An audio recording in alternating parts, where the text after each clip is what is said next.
start. When we're looking at substitution elimination reactions, there are two reactions that can occur.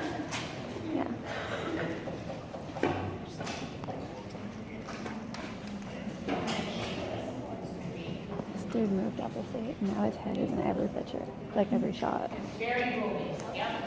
I mean, you're not going to see the rules until we kind of get through some of the theory, but it's very rule-based. When we get to the applied side, it'll be very rule-based. People really like this unit because of that. And we'll go over the rules. There won't be any question about what the rules are. I promise. Huh? Stop talking. I got this. I got this. Okay. All right. Nah, bruh. Okay. Here we go.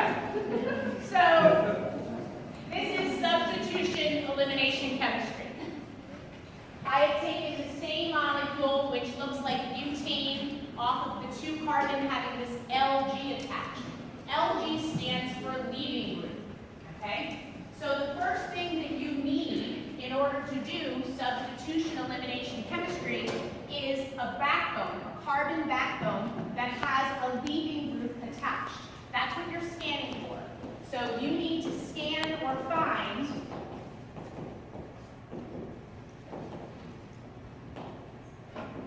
the leaving group. Once you found that, the carbon that it's attached to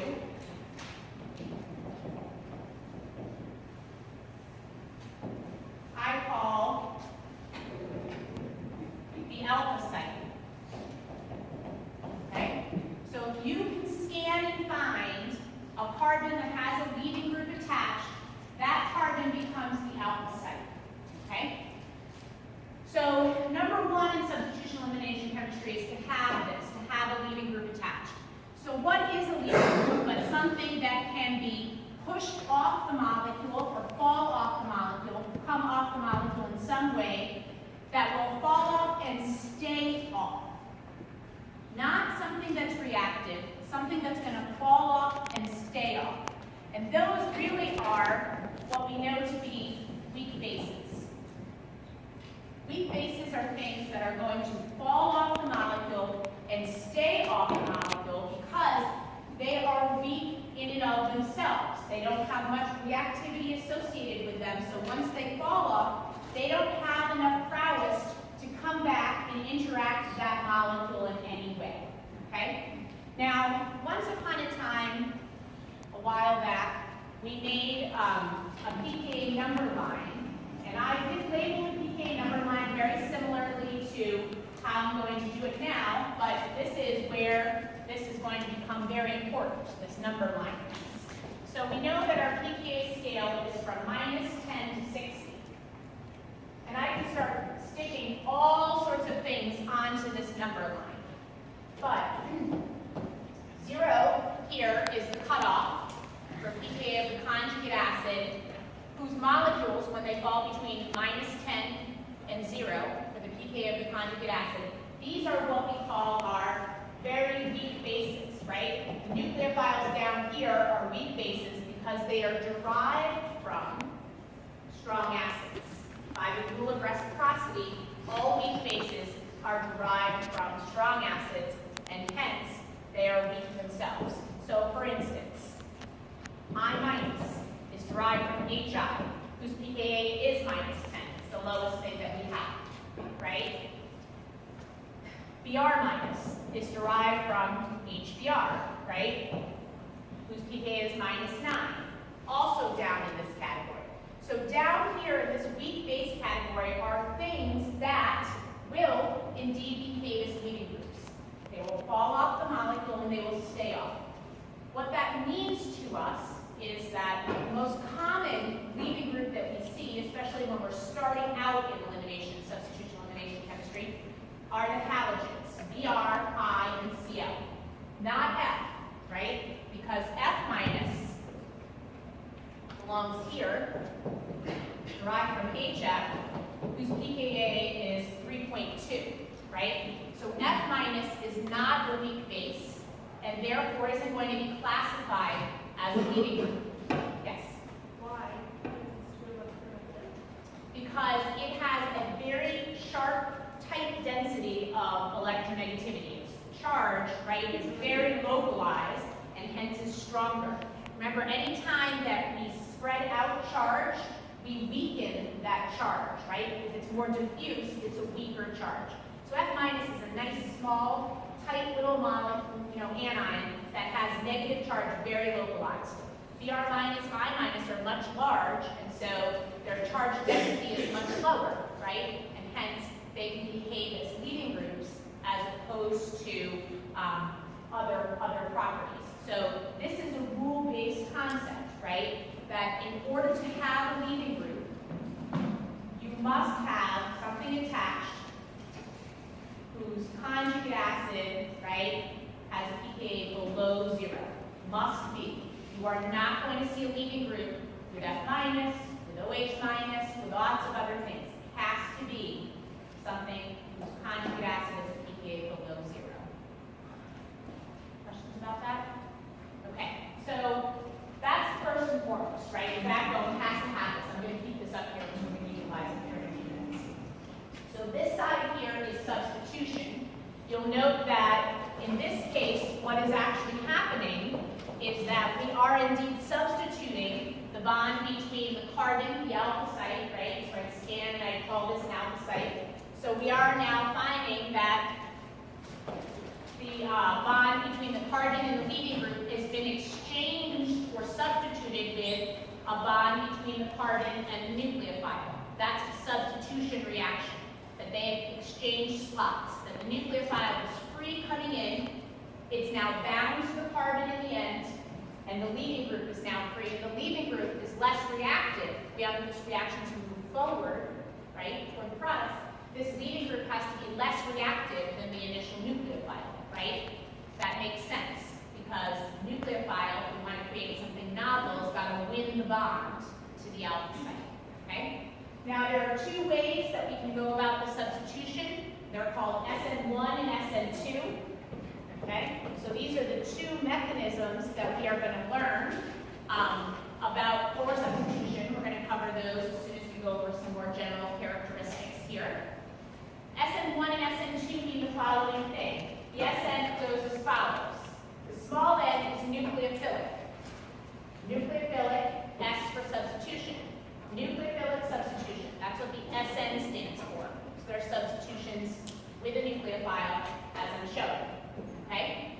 The numbers are talking about the number of molecules in the rate determining step.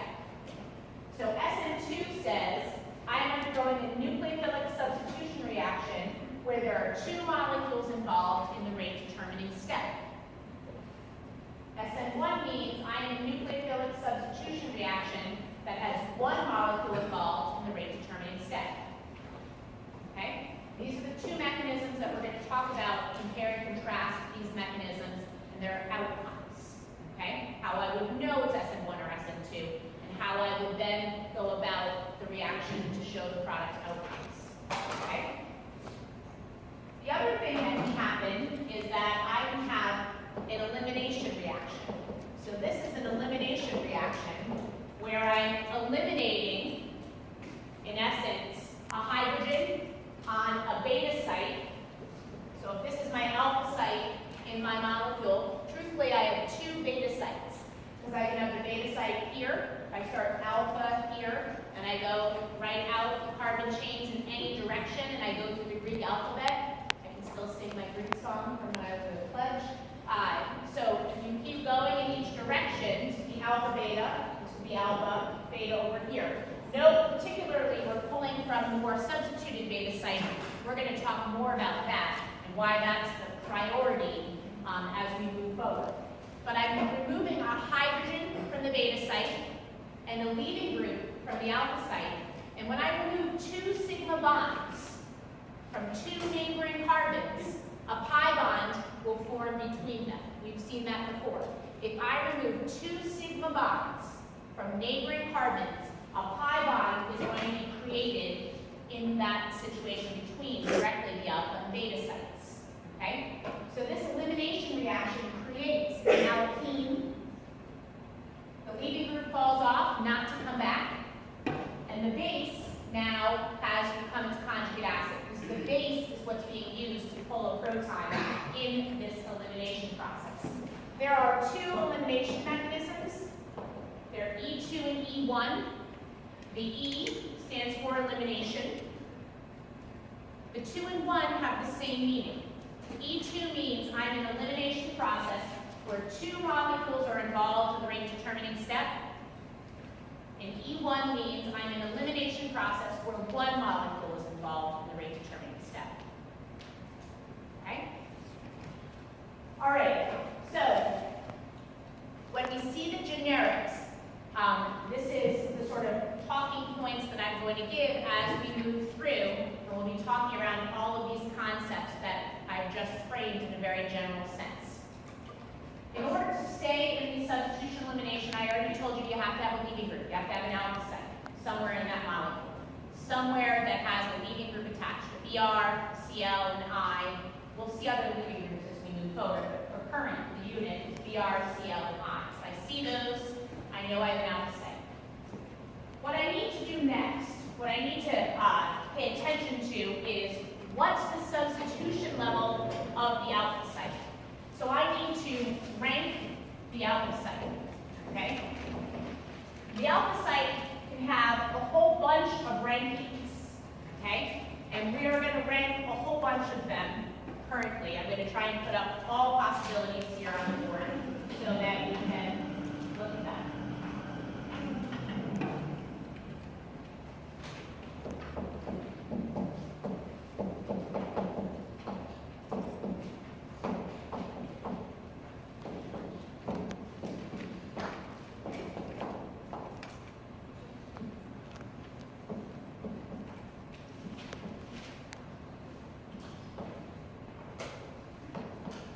Maybe I messed up all possibilities, but these are some possibilities. Sorry, sensation. I was like, well, that's perfect. But here are some of the possibilities, okay? So I'm going to go through, and I'm going to label the alpha site in each one of these molecules, and then I'm going to show you how I talk through their rankings.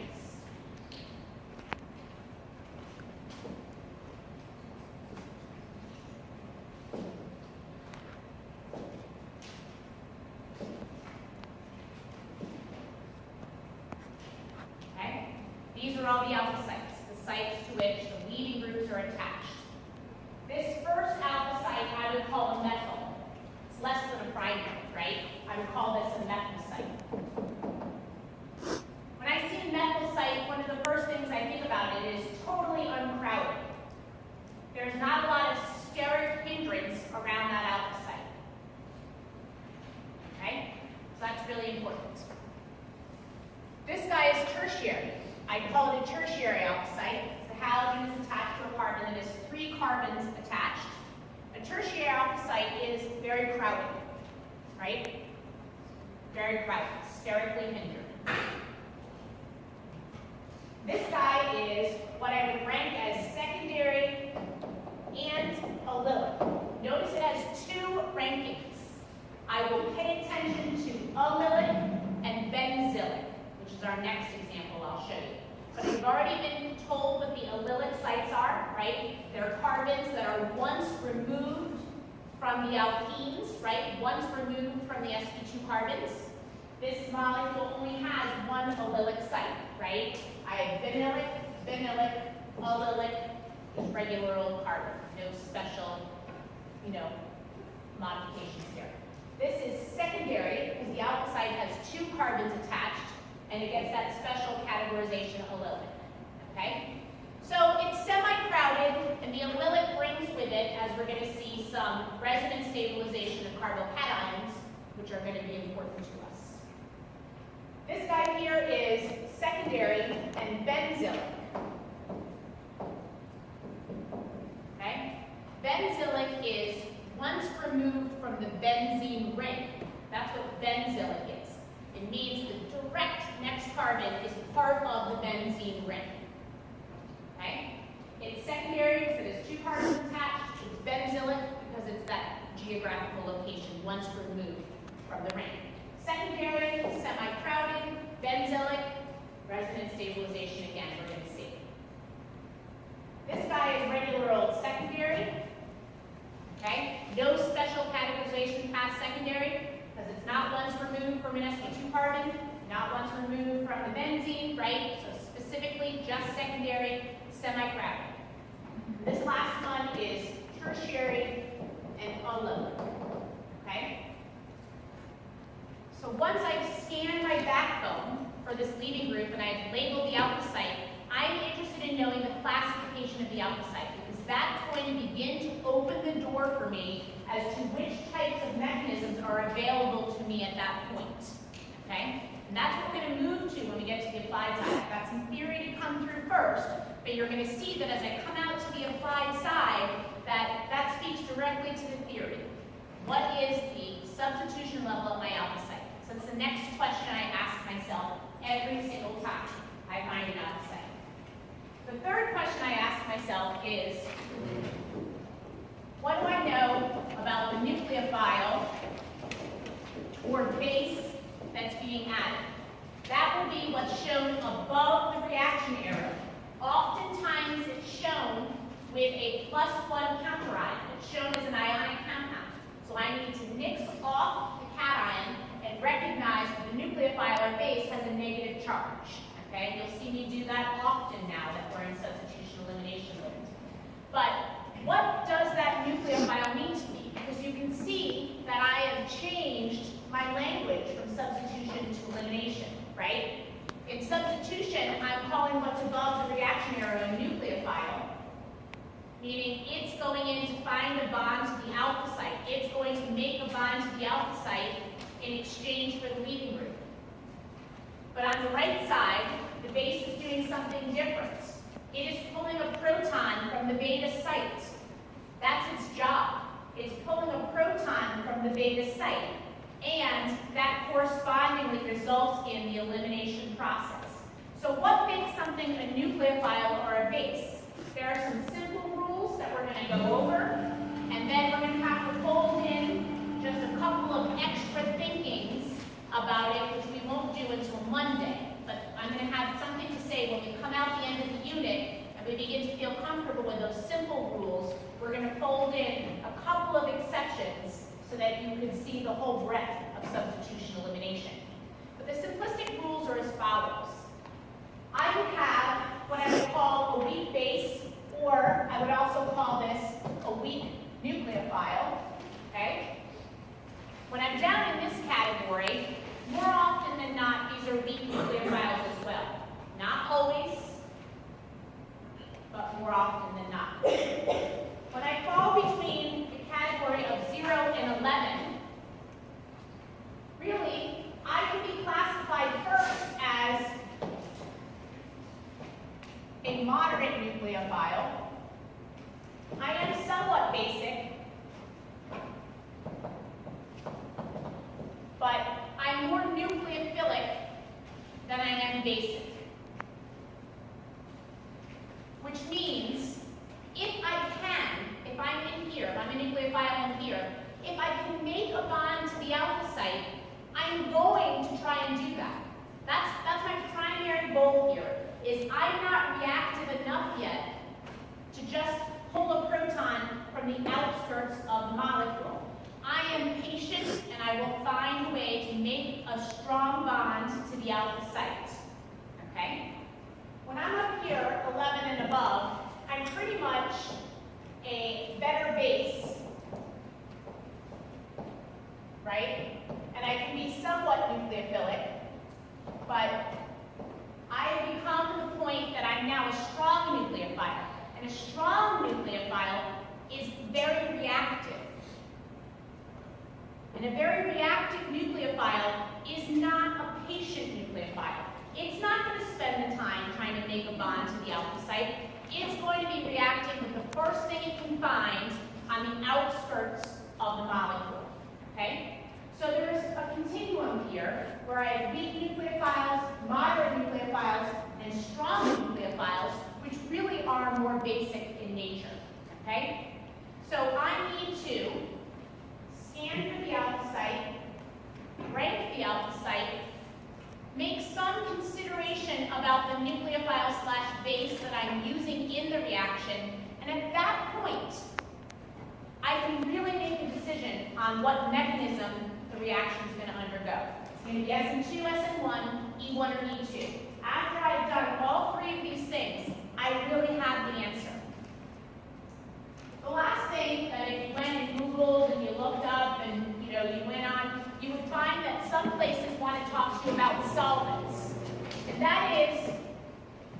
in line, but the solvent generally, 95% of the time, does not change the mechanism you have already discerned.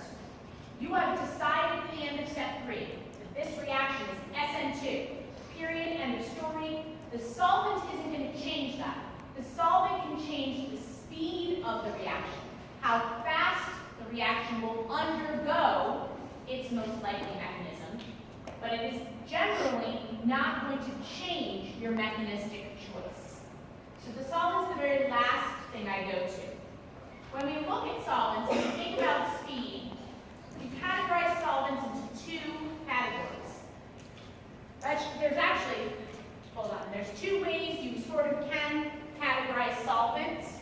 So one discriminator of solvents is calling solvents polar or non-polar. So there are 2 ways you can think about solvents. One is to say they're polar or apolar, non-polar. And this is a measure of their dielectric constant, right? Which are tabulated values, you find them in tables. And they have to do with, the summation of all the bond dipoles to get over a molecular dipole, and the larger molecular dipole for a solvent or a molecule tends itself to be a more polar solvent. So there's this continuum, right? So for instance, like a polar solvent is something like CH2Cl2. That I would say is a polar solvent, okay? A non-polar solvent is something like toluene. You use toluene, or maybe you use that, or hexane. You use hexane. Hexanes, I don't know why they put it in plural. That's how people call it teeters. Paris teeter, people in our area call it teeters. Drives them crazy. First of all, there's no S, and it's Paris teeter. I don't understand where the teeters come from, and to be quite honest, that sounds like a derogatory word for a women's anatomy, which just is not good. So let's just go. But they do call it hexanes, plural, for what reason I don't know, because there's many of them. Why don't they call it toluenes? Because there's many of those too. Do you have an answer? Do you know? It's a mixture of the isomers, I think. Drive me crazy. So you're saying like maybe that's true. Like isohexane and neopentane. Okay. Anyway, these are examples of non-polar solvents. We will never use a non-polar solvent in this unit. Non-polar solvents aren't good because I'm trying to get nucleophiles, which are generally charged and have electronegative atoms. I'm trying to get those nucleophiles in solution, which I'm not going to do in a non-polar solvent. So pretty much every solvent you use in substitution elimination is polar. It has a dielectric constant that meets those polar requirements. Okay? The second discriminator is what we call protic versus aprotic. And I've already started talking to you about this, right? Protic versus aprotic. This has to do with what the solvent molecules use as their intermolecular attractions, right? We said that protic solvents have hydrogen bonding as their strongest type of intermolecular attraction. We said that aprotic solvents don't, right? There's no hydrogen bonding, really. So it either does or it doesn't. If it does, I call it a protic solvent, and if it doesn't, I call it an aprotic solvent. Okay? Let's show some examples. So one example of a protic solvent is water.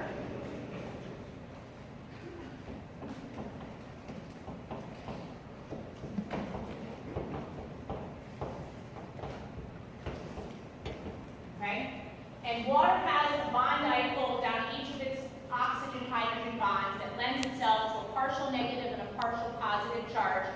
Both ends of the dipole are free and clear for solvation, meaning each end of the dipole can be used to surround a solute and drag it into solution.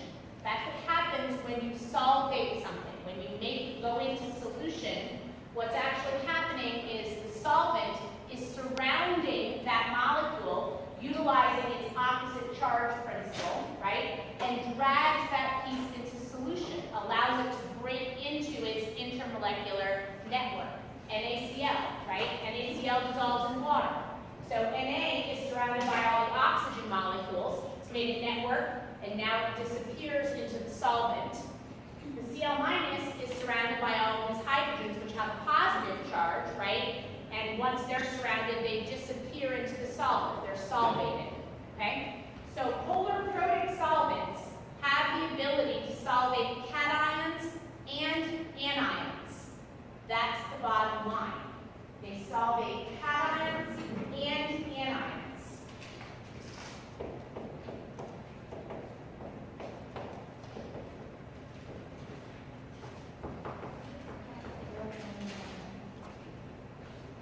My diaper goes, yes. Not my, yes, my deltas thing. Okay. An example of an aprotic solvent is one like DMSO, dimethyl sulfoxide.